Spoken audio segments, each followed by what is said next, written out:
Gaston a gagné 1000 $ à la loterie.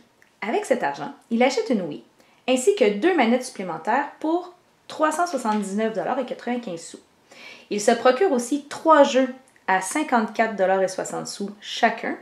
Il prévoit dépenser le reste de son argent pour se louer des films. S'il loue en moyenne 2 films par semaine à 5,30 $ chacun, combien lui restera-t-il d'argent après 23 semaines?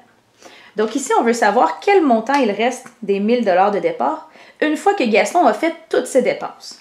Donc les dépenses de Gaston, c'est la Wii et les manettes, les 3 jeux et les films qu'il va louer, dans le fond 2 à chaque semaine pendant 23 semaines. Dans le corrigé détaillé, cet exercice-là a été résolu en 3 étapes.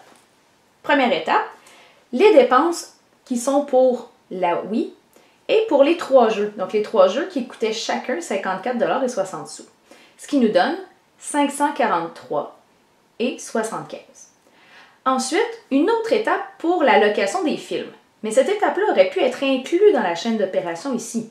Ça, il n'y a pas de problème. On peut faire des longues chaînes d'opération tant que le titre correspond à notre résultat final et qu'on montre bien chacune des étapes de résolution de notre chaîne d'opération.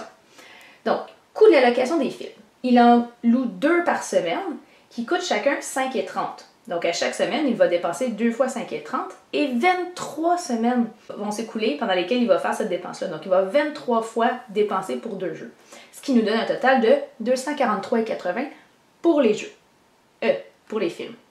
Pour répondre à la question, on doit savoir le montant restant. Donc, je prends le 1000 $ de départ, le montant qu'il avait gagné, et je retire les dépenses qu'il a fait, qu'on a calculées avant, pour voir qu'il nous reste 212,45 $.